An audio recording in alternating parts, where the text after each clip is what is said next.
Bismillahirrahmanirrahim. Assalamu alaikum. I hope you all are well. Students, this video lecture is recorded by Sarhad Education System.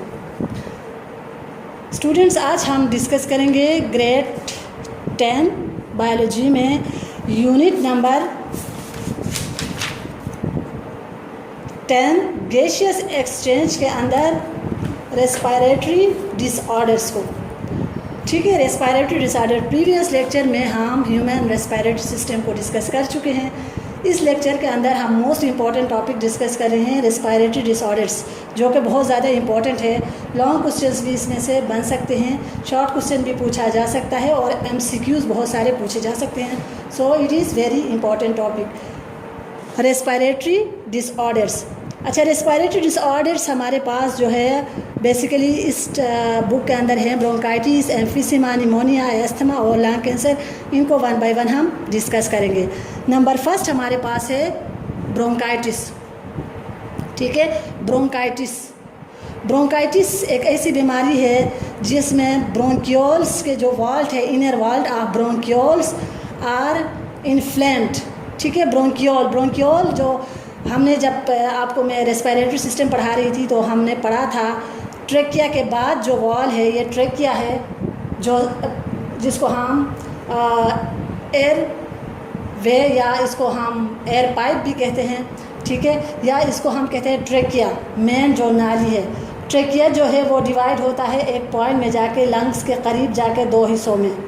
ठीक है, lungs के करीब जाके trachea दो हिस्सों में डिवाइड होता है। जो विंड पाइप है वो दो हिस्सों में डिवाइड होता है। इन दो हिस्सों को हम कहते हैं ब्रोंक्यूल।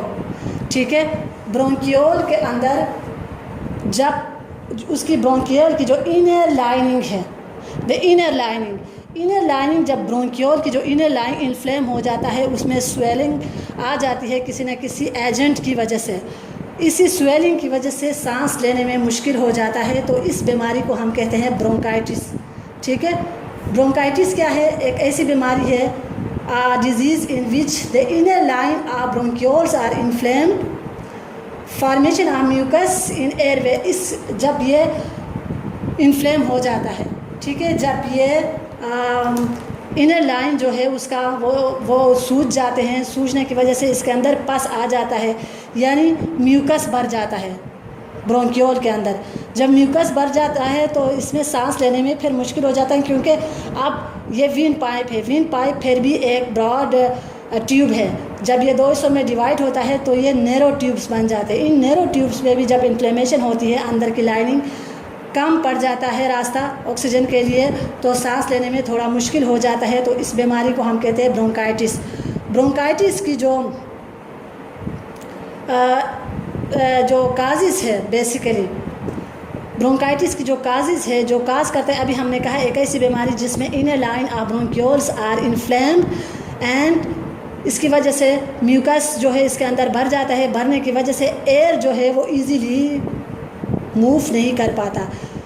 इसके जो काजिज़ हैं जिसकी वजह से ये बीमारी होती है, वो बेसिकली क्या है? वायरसेस, बैक्टीरिया एंड पार्टिकल्स का मतलब कोई डस्ट पार्टिकल्स या फिर कोई पोलन पार्टिकल्स या कोई डाई एटम्स वगैरह ऑक्सीजन के साथ यहाँ तक पहुँच जाता है, या वायरस यहाँ तक पहुँच जाता है, या बैक्टीरिया ब्रोंक्यूल तक पहुँच जाता है, तो वो वहाँ आके उसके इनर वॉल्स के साथ अटैच हो जाता है। अटैच होकर इनको ख़राब कर देता है, जिसकी वजह से फिर ब्रोंकाइटिस होती है। ठीक है, ये बीमारी कोई इतनी ख़तरनाक तो नहीं है, लेकिन है नुकसानदेह। शॉर्ट टर्म भी ये बीमारी हो सकती है और लॉन्ग टर्म। शॉर्ट टर्म का मतलब होता है कुछ दिनों तक बुखार होता है, थोड़ा गला ख़राब होता है, सांस लेने में थोड़ा मसला होता है, 1-2 दिन में ठीक हो जाता है, शॉर्ट टर्म ब्रोंकाइटिस।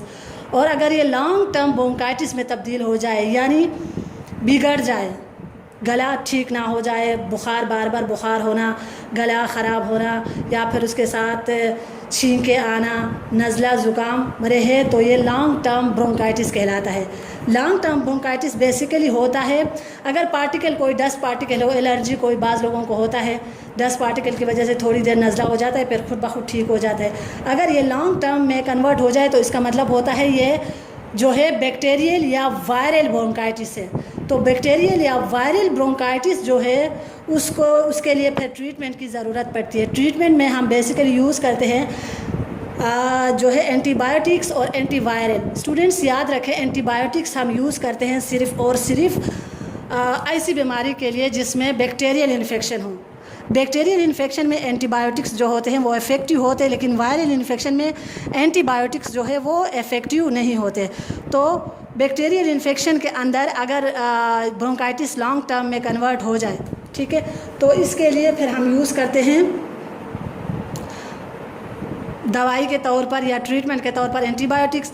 अगर ब्रोंकाइटिस वायरल है, वायरल इन्फेक्शन की वजह से है, तो एंटीवायरल मेडिसिन यूज़ करते हैं। इजीली ये बीमारी, इस बीमारी से रिकवर कर जाते हैं, हम ठीक हो जाते हैं, ठीक है। ब्रोंकाइटिस नॉर्मली बुखार, थोड़ा सा टेम्परेचर हो जाता है, गला ख़राब हो जाता है और नज़ला ज़ुकाम हो जाता है, 1-2 दिन में ठीक हो जाता है। लेकिन बहुत ज़्यादा लंबे अरसे तक चले तो उसके लिए फिर एंटीबायोटिक्स और एंटी वायरल मेडिसिन यूज़ करने से ये ठीक हो जाता है। सेकंड जो डिज़ीज़ है वो हमारे पास है एम्फीसिमा। एम्फीसिमा जो है एक severe type of lung disease, ठीक है। अभी ब्रोंकाइटिस मैंने कहा नॉर्मली डिजीज़ है, ठीक है, नॉर्मल बुखार, नॉर्मल नज़ला, ज़ुकाम, खांसी, गला ख़राब होना। लेकिन एम्फीसिमा एक सीवियर टाइप है, उसकी बहुत ख़तरनाक किस्म की बीमारी है। इसमें होता क्या है, जो एल्वियोलाई है, रेस्पिरेटरी सिस्टम पढ़ते वक्त हमने कहा था कि जो हमारे पास यहाँ पे जो ब्रोंक्यूल्स है वो फिर ब्रोंकस में डिवाइड होते हैं और ब्रोंकस जाके एल्वियोलाई में कन्वर्ट होते हैं, जो आखिरी स्टेशन है ऑक्सीजन का और कार्बन डाइऑक्साइड का, जहाँ पे गैसियस एक्सचेंज होते हैं। यहाँ पे गैसीज कार्बन डाइऑक्साइड और ऑक्सीजन एक्सचेंज होते हैं। जो फंक्शनल और structural unit of respiratory system है एल्वियोलाई, ठीक है, एक स्टॉप है जहाँ पे ऑक्सीजन भी आके रुका हुआ होता है, कार्बन डाइऑक्साइड, ऑक्सीजन लंग्स के अंदर ऑक्सीजन जो है ब्लड के अंदर जाता है, ब्लड से कार्बन डाइऑक्साइड एल्वियोलाई के अंदर आता है। ये स्टेशन है, ठीक है, आखिरी स्टेशन है। ये जो स्टेशन का जो इनर वॉल जो होता है, जो एल्वियोलाई का जो इनर वॉल होता है वो सूज जाता है, ठीक है। इसमें कफ भर जाता है। कफ का मतलब होता है बलगम, म्यूकस भर जाता है और उसका जो इनर वॉल जो है वो अंदरूनी हिस्सा डैमेज हो जाता है। जब डैमेज हो जाता है तो सबसे बेसिक काम है, हम उसी की वजह से सांस लेते हैं। एल्वियोलाई की वजह से हम सांस लेते हैं, इजीली का ऑक्सीजन हम ब्लड को दे देते हैं और कार्बन डाइऑक्साइड रिलीज़ करते हैं। लेकिन अगर यहाँ पे यही काम ना करे एल्वियोलाई, तो सांस लेना बड़ा मुश्किल हो जाता है। इसी वजह से इसको हम कहते हैं severe type of lung disease. तो उसकी इफ़ेक्ट क्या है, परमानेंट, और सबसे ख़तरनाक बात इसका क्या है, एम्फीसिमा अगर किसी को हो जाता है ये परमानेंट होता है, इरिवर्सिबल होता है। यानी अगर एक मरतबा एम्फीसिमा बिगड़ जाए तो ट्रीटमेंट से दोबारा इसी एल्वियोलाई को सही नहीं किया जा सकता। ये नहीं है कि ये कोई लाइलाज बीमारी है, लाइलाज नहीं है। यहाँ पे हमारे पास मिलियंस ऑफ एल्वियोलाई होते हैं। कुछ एल्वियोलाई अगर इफ़ेक्ट भी हो जाते हैं तो कुछ एल्वियोलाई के बाद में ट्रीटमेंट से उससे हम नॉर्मल लाइफ गुजार सकते हैं। इरिवर्सिबल का मतलब क्या होता है, जो एल्वियोलाई इफ़ेक्ट होता है वो दोबारा बिल्कुल करेक्ट काम नहीं करता।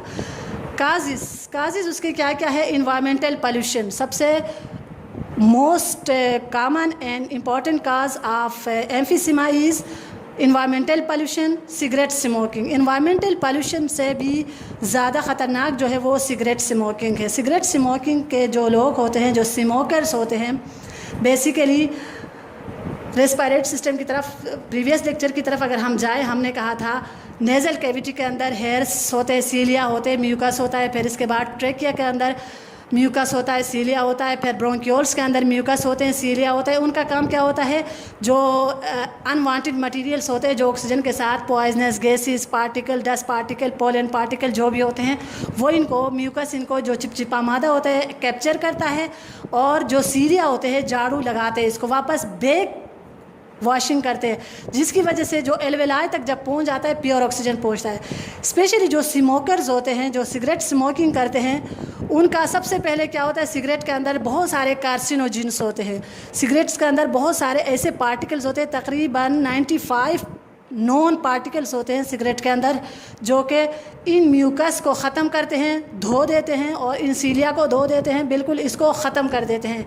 तो जो रेस्पिरेटरी ट्रैक्ट के अंदर जो हर्डल्स है, जो वहाँ पे रुकावटें हैं डस्ट पार्टिकल्स के लिए, वायरस को, बैक्टीरिया को अंदर आने नहीं देते, वो ख़त्म हो जाते हैं। तो कोई भी पार्टिकल डायरेक्ट क्रॉस करके एल्वेलाई तक पहुँच जाता है। जब एल्वेलाई तक पहुँच जाता है तो एल्वेलाई का जो इनर वॉल है वो इन्फ्लेम होता है, डैमेज होता है, सांस जो है वो ऑक्सीजन गैसियस एक्सचेंज नहीं हो पाता, जिसकी वजह से सांस जो है शॉर्टन, जो ब्रेथिंग में बहुत ज़्यादा शॉर्टनेस इंसान फेस करता है, सांस नहीं ले पाता।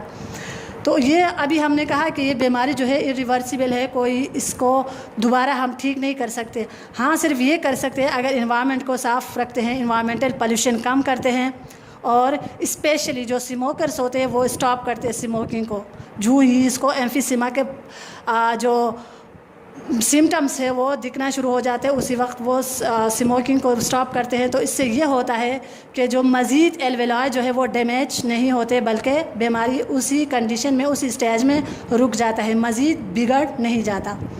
अच्छा, उसके जो ट्रीटमेंट है, कोई स्पेसिफिक ट्रीटमेंट नहीं है। जिस तरीके से हमने कहा एम्फीसीमा में antiviral, anti bacterial medicine use करके ठीक हो सकते हैं, लेकिन यहाँ पे मैंने कहा था इरिवर्सिबल है। जो डैमेज्ड एल्वेलाई है वो डैमेज ही रहते हैं, लेकिन मज़ीद पॉल्यूशन, सिगरेट स्मोकिंग को रोक देने से वहाँ पे वो बीमारी रुक जाता है। नेक्स्ट बीमारी हमारे पास, नेक्स्ट डिसऑर्डर है एस्थमा। एस्थमा या इसको हम कहते हैं दमे की बीमारी। अच्छा, जो हमारे पास एम्फीसीमा है ये भी तकरीबन दमे की बीमारी की तरह है, इंसान को सांस लेने में प्रॉब्लम होता है। अच्छा, अस्थमा जो है वो भी दमे की बीमारी या इसको कहते हैं। इसमें क्या होता है, swelling in the wall of bronchi and bronchioles. Bronchi में और ब्रोंक्यूल्स दोनों के वॉल्स जो होते हैं वो स्वेल हो जाते हैं। अस्थमा और ब्रोंकाइटिस में क्या फ़र्क है, अस्थमा में ब्रोंक्यूल्स के वॉल भी स्वेल होते हैं, सूजते हैं, सूजन होती है, और ब्रोंकस के भी, ब्रोंकाई के भी। यहाँ सिर्फ ब्रोंकाई की हमने बात की थी, ठीक है। अस्थमा में क्या होता है, बेसिकली ब्रोंक्यूल्स और ब्रोंकाई के वॉल्स जो होते हैं, इनर वॉल्स, अंदरूनी जो दीवार है वो सूज जाता है, जिसकी वजह से इनर पैसेज वे जो है, अंदरूनी यानी नाली का जो रास्ता है, अब हमारे पास इतनी सी नाली है, अगर ये सूज जाता है तो ये बहुत ज़्यादा इस तरीके से सूजन होती है उसके अंदर, और अंदर का जो पैसेज वे होता है ऑक्सीजन का के गुज़रने का जो रास्ता होता है वो बहुत ज़्यादा बारीक रह जाता है, जिसकी वजह से क्या होता है, शॉर्टनेस ऑफ ब्रीथिंग, सांस लेने में मसला होता है। ऑक्सीजन अंदर सही तरीके से स्पीड से स्मूथली नहीं जा पाता, और कार्बन डाइऑक्साइड वापस नहीं आ पाता। इसमें इसी तरीके से पेशेंट को सांस लेने में मुश्किल होता है। वीजिंग होती है। वीजिंग का मतलब होता है जब बच्चों का, specially this disease is also more common in child as well as adult. Wheezing में क्या होता है, सांस लेते वक्त गले से आवाज़ आती है, ठीक है, या इसको हम कहते हैं whistling sound when breathing out. जब सांस ले रहा होता है पेशेंट तो सांस की नाली से आवाज़ आ रही होती है, इसको हम कहते हैं wheezing. Coughing and chest tightness, बहुत शदीद चेस्ट पेन होता है, कफिंग होती है यानी खांसता है इंसान तो बलगम आ जाता है। और उसकी जो काजिज़ है, ये उसके थे सिम्टम्स। और काजिज़ क्या है, काजिज़ उसकी एलर्जी है। जो एलर्जिक पेशेंट होते हैं, बाज़ पेशेंट ज़रा भी धूल सूंघे तो इनको खांसी नज़ला हो जाता है, ज़रा सा भी, स्पेशली जो पोलन डिजीज़ होते हैं, ठीक है, कोई पोलन ग्रेन अंदर सांस के नाली में चला जाए, या डस्ट पार्टिकल चला जाए, या बाज़ लोग जो होते हैं वो परफ्यूम से भी इनको एलर्जी हो जाती है, कोई एरोसोल स्प्रे नाक के अंदर चला जाए तो वो, जिसकी वजह से उनका जो ब्रोंकाई और ब्रोंक्यूल वॉल है वहाँ जाके, क्योंकि वो बहुत ज़्यादा टाइट हो जाता है स्वेलिंग की वजह से, जिसकी वजह से वो सांस नहीं ले पाते। इन ऐसे पेशेंट को तकलीफ़ होती है, ठीक है। ट्रीटमेंट उसकी क्या है, ब्रोंक्यूल्स डायलेटर या इनहेल ब्रोंक्यूल्स डायलेटर यूज़ करते हैं। ऐसे पेशेंट के लिए ट्रीटमेंट के तौर पर डॉक्टर क्या देते हैं, ब्रोंक्यूल्स डायलेटर। ब्रोंक्यूल्स डायलेटर में स्प्रे फॉर्म में भी नाक के ज़रिए भी देते हैं, ठीक है, नाक के ज़रिए स्प्रे करते हैं। स्प्रे करने से जो ब्रोंक्यूल्स है वो स्प्रे प्रेशर से जाता है, ब्रोंक्यूल्स वाल्स को थोड़ा सा खोल देता है। खोल देने की वजह से पेशेंट जो है वो इजीली सांस ले पाता है। और इसको टैबलेट फॉर्म में भी लेते हैं, लेकिन बेसिकली इसको थ्रू नोज़ नेज़ल कैविटी, इसको इनहेल करते हैं, ब्रोंकियोल डायलेटर ट्रीटमेंट के तौर पर यूज़ किया जाता है। नेक्स्ट डिजीज़ है हमारे पास निमोनिया, या उर्दू में इसको हम नमोनिया कहते हैं, ठीक है, निमोनिया या pneumonia. Inflammation in lungs, pneumonia क्या है, इसमें पूरा का पूरा लंग्स सूज जाता है, ठीक है। अभी ये 3 डिजीज़ में हमने सिर्फ रेस्पिरेटरी ट्रैक्ट की बात की थी, लेकिन नमोनिया एक ऐसी बीमारी है, रेस्पिरेटरी डिसऑर्डर है, जिसमें पूरा का पूरा लंग्स जो है वो दोनों लंग्स सूज जाते, दोनों लंग्स सूज जाते हैं या एक लंग सूज जाता है due to inflame in the alveoli. पूरा का पूरा आप देखिए लंग्स को अगर हम देखते हैं, हमारे पास ये लंग्स है, लंग्स में पूरा का पूरा लंग्स एल्वेलाई से भरा हुआ होता है। ये क्लस्टर ऑफ बंचेस या क्लस्टर ऑफ सेक्स, या हम इसको अंगूर के गुच्छों की तरह पूरा का पूरा लंग्स भरा हुआ होता है। बेसिकली इन नमोनिया के अंदर क्या होता है, लंग्स के अंदर जो एल्वियोलाई है वो सूज जाते हैं। इन एल्वियोलाई की वजह से जब एल्वियोलाई सूख जाता है तो पूरा का पूरा लंग जो है वो इन्फ्लेम हो जाता है, सूज जाता है, और एल्वियोलाई के अंदर पस भर जाता है, ठीक है। जब पस भर जाता है तो एल्वियोलाई सूज जाते हैं, इनर साइड से वो ख़राब हो जाते हैं, मज़ीद गैसियस एक्सचेंज नहीं कर पाते, जिसकी वजह से सिम्टम्स क्या होते हैं, cold, upper respiratory infections. Upper respiratory infections का मतलब क्या होता है, गला भी ख़राब होता है, नज़ला भी होता है, सांस इंसान नहीं ले पाता, basically chest infection. This disease is also more common in children, बच्चे, बड़ों में भी होता है लेकिन मोर कॉमन होता है ये बच्चों के अंदर। बच्चे सांस नहीं ले पा रहे होते हैं, गला ख़राब होता है, चेस्ट जाम हो जाता है, जिसकी वजह से स्नीजिंग होती है, यानी छींक आते हैं बहुत ज़्यादा, सोर थ्रोट या गले में सूजन होती है, कफ बलगम आना शुरू हो जाता है, हाई फीवर हो जाता है, शेकिंग, चिल्स। बहुत ज़्यादा मोर कॉमन जो सिम्टम्स है वो सर्दी लग के बुखार होना, ठीक है, कपकपी तारी होना, सर्दी लगना बुखार के अंदर, और कफ विथ स्प्यूटम, जो थूक है उसके साथ जो नमोनिया पेशेंट है उनका बलगम आता है। मोस्ट कॉमन सिम्टम है यह। और उस बीमारी के काजिज़ क्या है, बैक्टीरिया है, वायरस है, फंजाई है। बैक्टीरियल इन्फेक्शन की वजह से भी नमोनिया हो सकता है, वायरल इन्फेक्शन की वजह से भी नमोनिया हो सकता है, फंगल इन्फेक्शन की वजह से भी नमोनिया हो सकता है, ये उसके काजिज़ है। ट्रीटमेंट में अगर ये एंटीबैक्टीरियल है, सॉरी ये बैक्टीरियल इन्फेक्शन है तो एंटीबायोटिक्स यूज़ होते हैं, वायरल इन्फेक्शन है तो एंटीवायरल, और फंगल इन्फेक्शन है तो एंटी फंगल मेडिसिन्स यूज़ किए जा सकते हैं इस पेशेंट के लिए या नमूनिया के पेशेंट के लिए। और नेक्स्ट डिसऑर्डर हमारे पास है लंग कैंसर या फेफड़ों का सरतान, जिसे हम कहते हैं फेफड़ों का सरतान या फेफड़ों का कैंसर या lung cancer. This disease is also more common in man as compare to the women. Man के अंदर ज़्यादा होता है क्योंकि लंग कैंसर के तकरीबन ज़्यादा चांसेस होते हैं, ये स्मोकिंग की वजह से होता है लंग कैंसर। तकरीबन 50% से ऊपर चांसेस होते हैं वो स्मोकिंग की वजह से। काजिज़ स्मोकिंग होता है तो मैन से ज़्यादा वुमेन से ज़्यादा मैन स्मोकिंग करते हैं, तो इसकी वजह से ये बीमारी मोर कॉमन होता है मैन के अंदर। उसके सिम्टम्स में क्या होता है, शदीद चेस्ट में शदीद दर्द होता है, सांस इंसान नहीं ले पाता है, शॉर्टनेस इन ब्रेथ बहुत ज़्यादा ब्रेथिंग में शॉर्टनेस का सामना करना पड़ता है पेशेंट को, और फेफड़ों में बहुत ज़्यादा यानी चेस्ट में दर्द होता है, खांसी होती है, नज़ला होता है, बुखार होता है, विस्लिंग भी होती है, और इसके साथ साथ बहुत ज़्यादा शदीद सीवियर जो है फीवर होता है।